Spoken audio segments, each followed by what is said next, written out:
Hi, I'm Dani Menkin, the co-creator of Picture of His Life, and I'm here with my partner, Yonatan Nir, my partner in crime. That's how we really met, right? When we were introduced, I was introduced to the story of Amos, and I was not knowing that I was really introduced to you.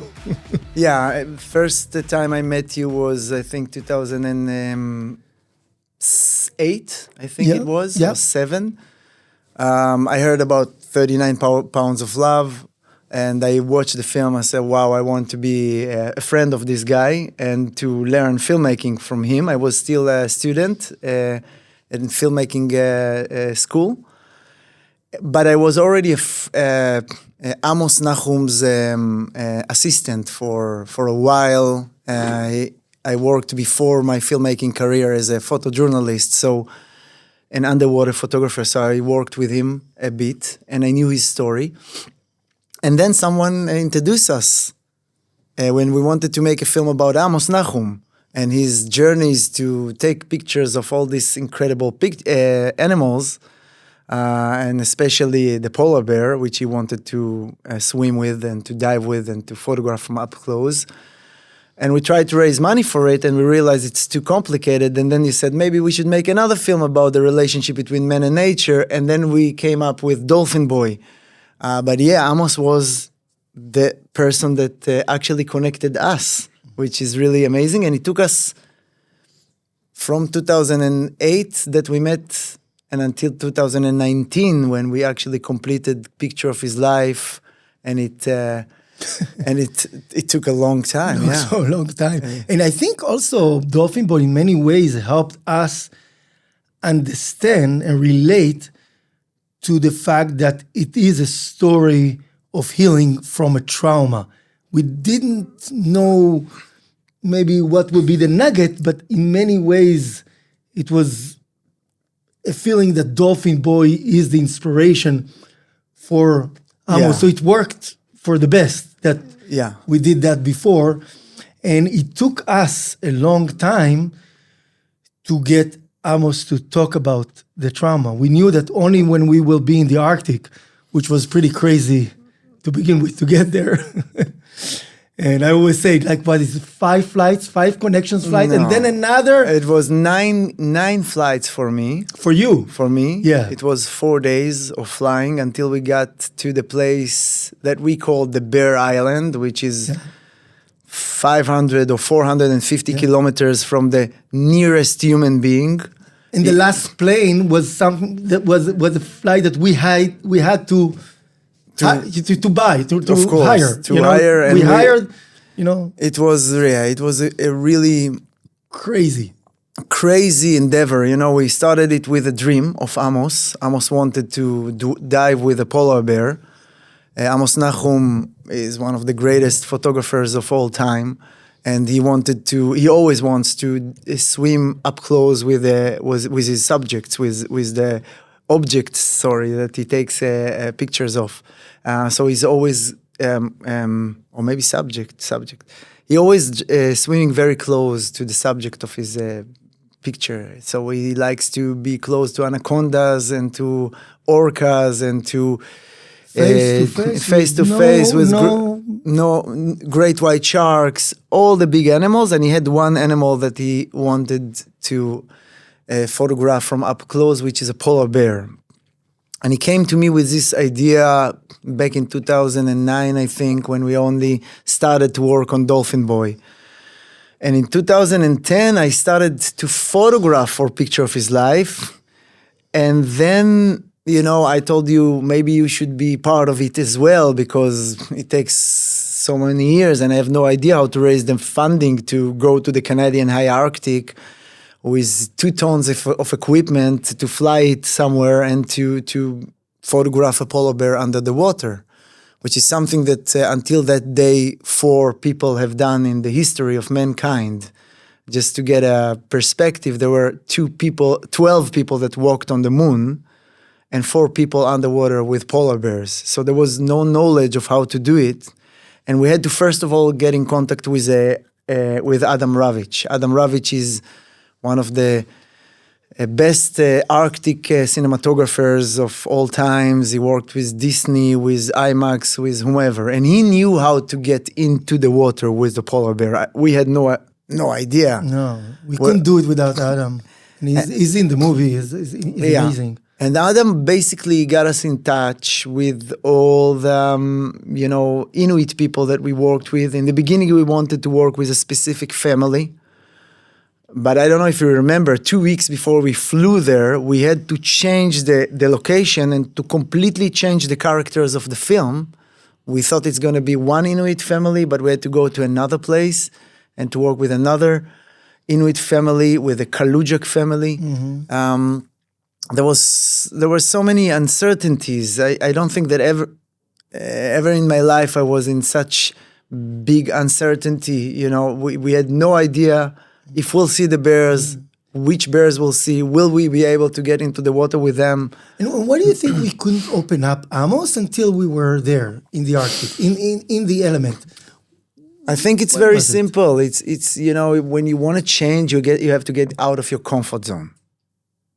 Anything that change is going through a change from a pain. There's always a pain when somebody is giving birth to something new, to someone new. Even the word in Hebrew, mashber, in the old times, which is a crisis basically, meant the chair from which the woman gives birth. So mashber, crisis, is the place where new life comes from. So if you take a person like Amos and you take him to do something that he has done before, he will continue to be the same Amos, which is amazing. But it was like getting Amos out of his comfort zone to the most uncomfort zone, even with a person like that is doing a lot of uncomfort things in his life, but to really take him to face his bigger fear, which is also his biggest dream. And if you have something which is your biggest fear and your biggest dream, it means that you're on to something good. Because when you go for your dreams and go with your heart, you always have to go through a change, through a transition. And I think what happened to Amos there in the Canadian High Arctic happened because, and it actually happened, if you remember, in a day where we couldn't go out with the boats. We couldn't go out with the boats. And that was the day when we stayed there, when he opened up and started to speak about things that he did not discuss for 40, 45 years. So that was, I think, for me and for you, a moment of, you feel like... It was a breakthrough. Yeah, it was like being there in the Canadian High Arctic, all alone, basically, 10 people, totally disconnected from humanity, from civilization, with this amazing Inuit people, with Adam and Amos, which are so connected to nature. Total uncertainty. You have no idea what will come. You have to connect to something that is bigger than you.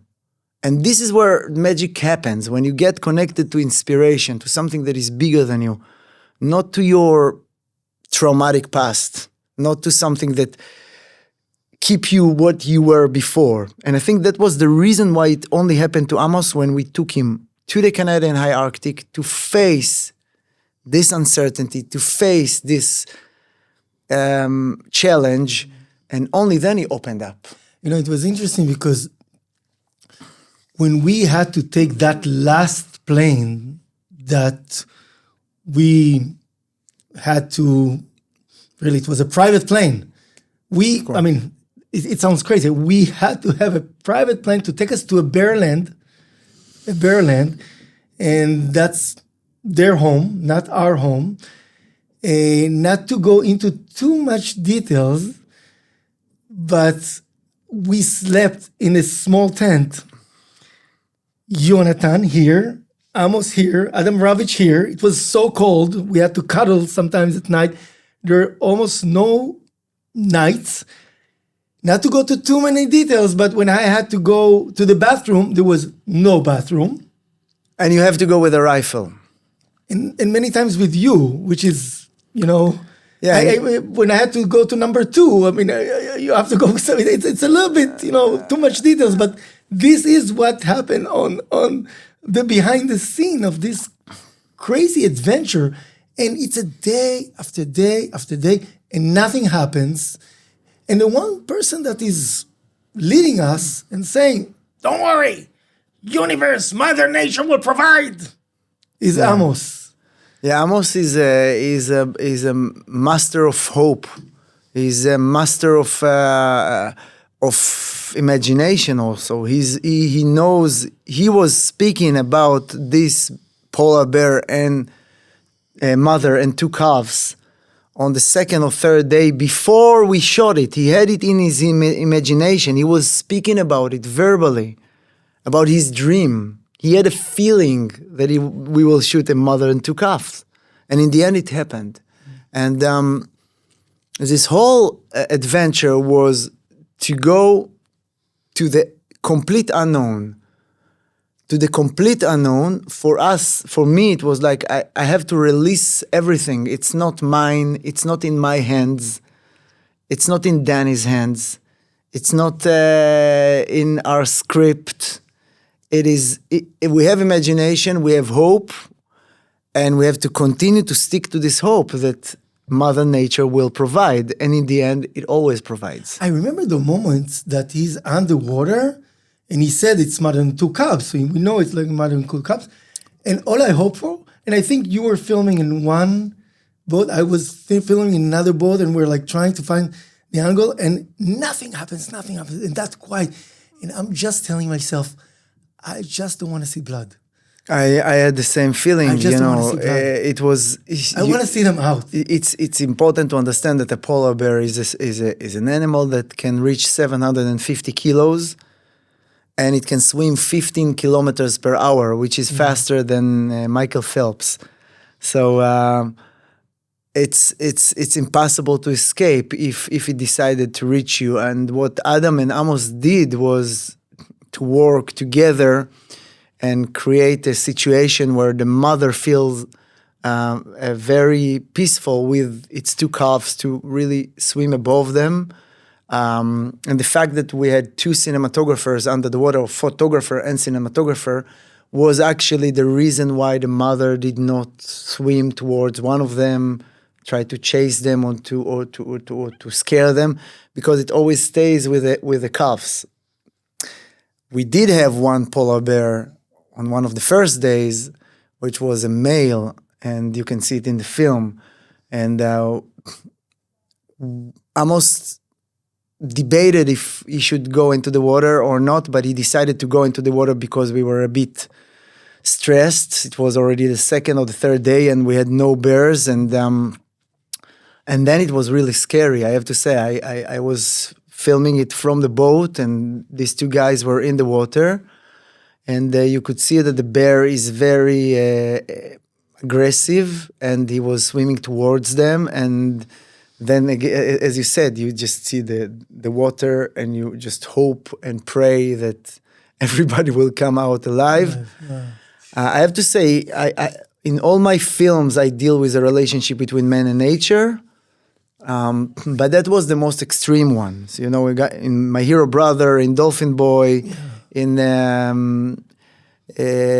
think it's who you are. In many ways, it's who you are, because you were healed with nature, and we spoke about it many times when we were filming Dolphin Boy. It was a healing. Nature is the best healer.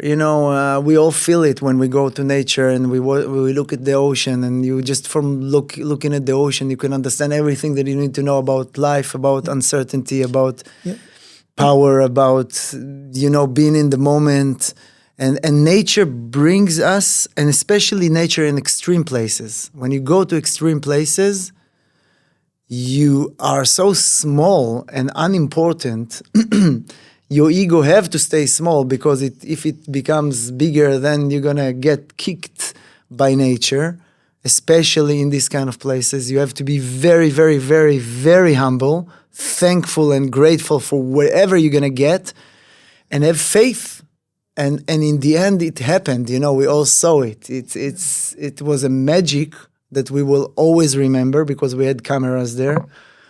But because I worked with Amos before, I can tell you it happened to him many, many times because he's so connected to nature from 40-something years of working there. Two more magic moments that happened to us when we were filming, and one of them was related to his father.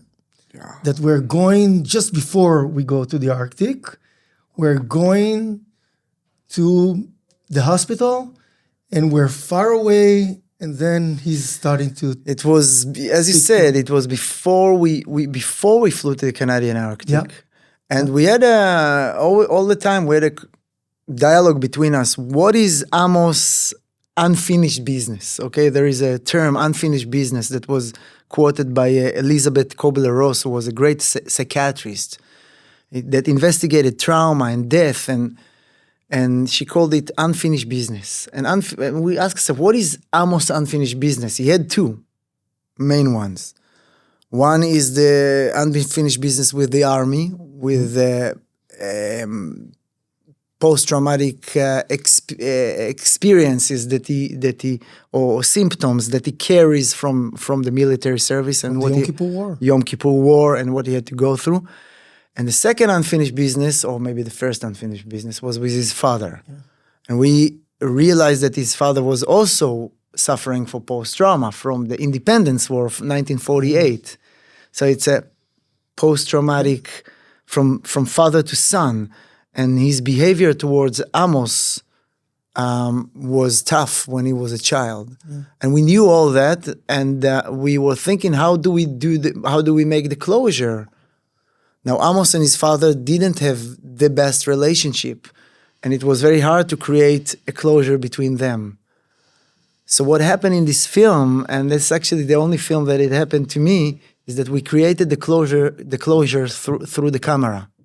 We went to film Amos' father when he was on his deathbed in hospital, and we spoke to him for an hour or two, and he didn't respond. And we thought, okay, he was a little bit dementic already. He didn't remember so much. So his helper told us, I think we should put him in bed and leave him alone. And Amos was not even in Israel. Amos was in one of his adventures. And then I went outside together with you, and we put the camera on the sink outside the room in the hospital, and you could just see this lonely man in the corner, just, lying there alone. But luckily, I forgot the neck mic. And then I started to hear, Amos, Amos, Amos, Amos, Amos, Amos. I love you. And then we went closer to him and asked him, what would you tell Amos if he would see this footage one day? And he said, Amos, I love you. You are my child. You are my hero. Whatever he said that. And years later, Amos told me that was the biggest or the most beautiful love words that he heard from his father. Yeah, the most important loving words that he heard from his father, and he heard them for the first time at the opening night of the Doc Aviv Film Festival when we showed the film. I think that I showed him these words for the first time when we shot the last scene. Mm-hmm. You were in Los Angeles. Yeah, and the last on the scene, grave. On the grave. The last scene on the grave yes. was, of course, a scripted scene. Okay, yeah. We knew Amos' father died, and Amos was not here, but he came for his 30th anniversary of the death of his father. And then he came to his sister's house, and we screened him. I screened him the loving words of his father, and then we went to his grave, and he put the picture of his life, basically. Yeah. The picture of his life. And the picture of the mother and two cubs, the picture of his life. Which in many ways really created the closure, because possibly that was the family that his father always wished for Amos, but Amos chose another family. I think that Amos, it was a closure for Amos. You know, Yeah. it was definitely a closure for Amos in a way. You know, um, it's like, you know, he was able in the film about his life, picture of his life, picture of his life. to create some kind of closure with his father, to hear in Yeah. this film his father say, "You're my hero, I'm proud of you, I hug you." And that becomes part of his memory. So the Amos that I meet today, after screening this film all over the world, winning all these festivals, the United Nations Award for Cinematography, and the San Francisco Jewish Film Festival, and you know, when he's going on stage, the relationship that he has with the audience is related on what they have seen from him. And then the story, the picture of his life film become his own story. And especially with people that experience traumas, it's very important because it put things in order. It put things in order with a beginning, with a middle, and with an end, like a capsule, you know? It's called encapsulation. And you have this story. It's like, you know, Murad told me once. Murad from Dolphin From Boy. Dolphin Boy, he said, you know, when I want to show people the story of my life, I just show them the film. Yeah. Instead of start speaking about what happened, blah, blah, blah, you just have the film, which is almost like a representation of your narrative, an audiovisual representation of your personal narrative. And Amos became like, he was speaking about it in front of audiences, about his own post-trauma and about his growth from his post-trauma. So that's I think. You know, I think the movie ends with the perfect line from Leonard Cohen that is so relevant for today, so relevant for Amos' story, but I think in many ways to our story. I remember that when we were thinking about songs that will be in the movie, there was a moment that you sent me that song. Yeah. And I had something challenging in my life, and I remember listening to it, and I started to cry, and I thought about it, that the line that he says, "There is a crack in everything.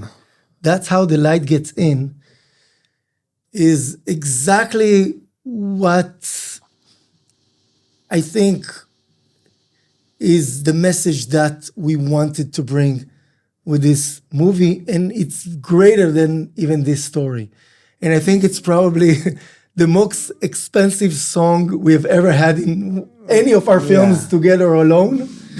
But we had no doubt. It was worth it. We had no doubt. Yeah, it was something that we knew. We know we're going all in with that song because it's in many ways it's also the tagline for the movie. Yeah, And think of how much relevant it is for today. I think this is the basic of our own religion. I don't know if to call it religion, but you know, spirit. Okay, we grow from pain. We grow from pain, and there is a crack in everything. But that's how the light gets in. Yeah. If you wouldn't have cracks, you wouldn't be able to relate to other people that also has cracks. Because guess what? We're gonna all have cracks in our lives. Suffering is part of life, and pain is part of life. But if you learn that from the pain you can create something and grow, and if you learn that the light is always coming to you through the cracks in your life, and you see it happen again and again and again, then even when you have a bad time, it just means that you're going to have a better time soon. And I think this is something that Amos taught me from the very first moment that I met him. On the first day, he gave me a practice. I don't think I ever told you that. We were in Sri Lanka shooting leopards and leopards and elephants. And he told me on the first day, it was the first time I worked with him, and he said, next morning, 5:30, I want you to bring 5 images of beauty from your own room. And I woke up at 5:30 in the morning or 5:15, and I didn't take any pictures because I thought to myself, forget about it.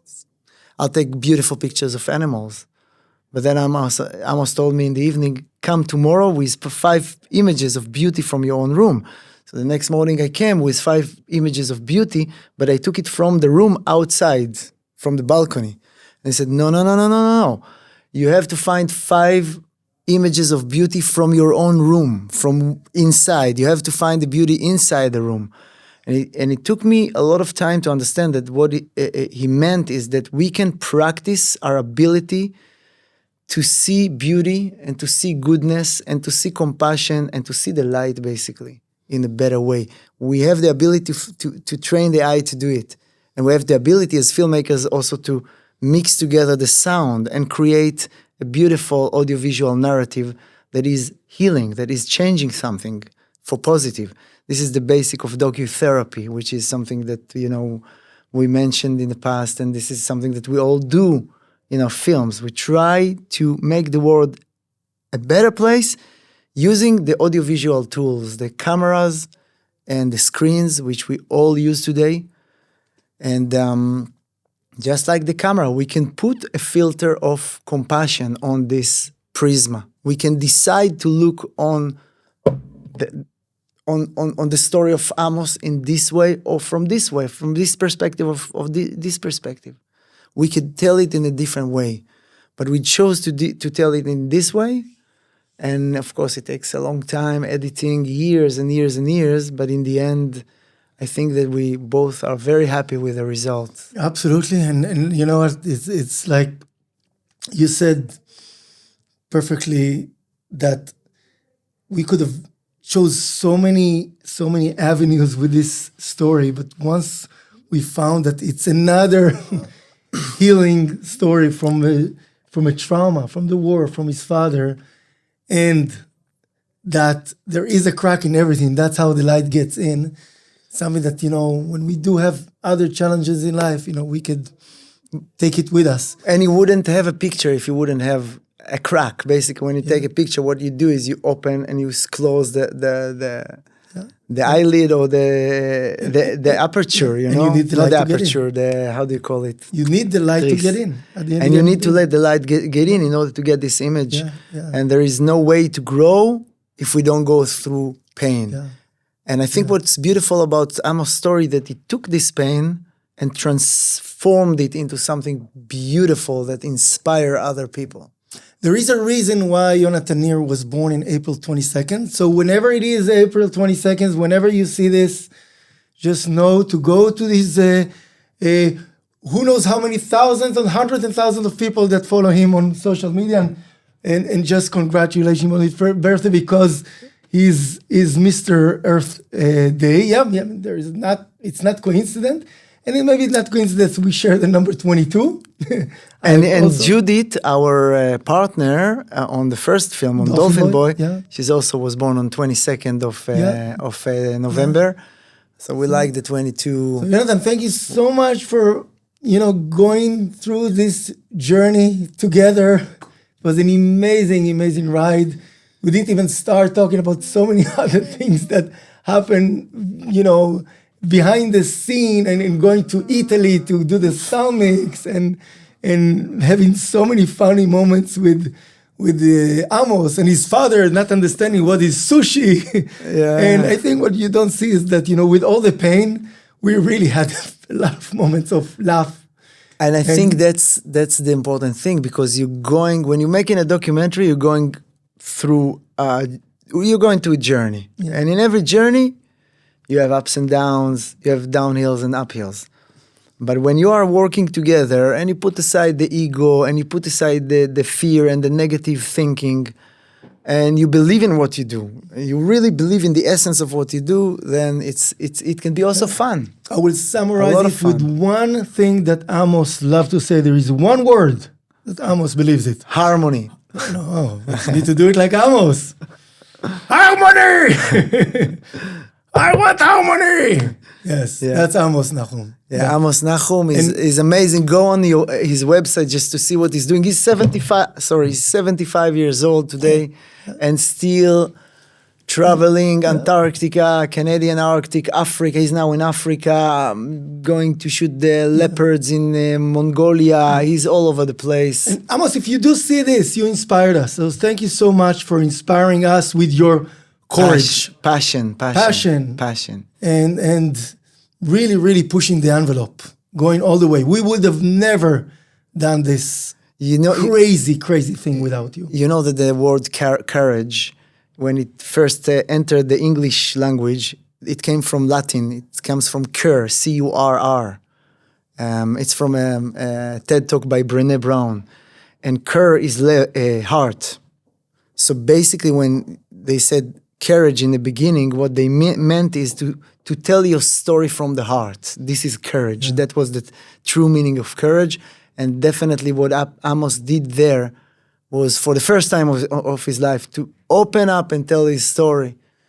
And that's real courage. So, Yonatan, thank you for putting so much of your heart in this and allowing me to put my heart and make, I will say, 101 that we brought together, in my view, more than 2, 3, 4, and 5, and to all those amazing people that supported this film. Thank you so much. Amazing people. And I think we never make films alone. We always make films together. There is no my film.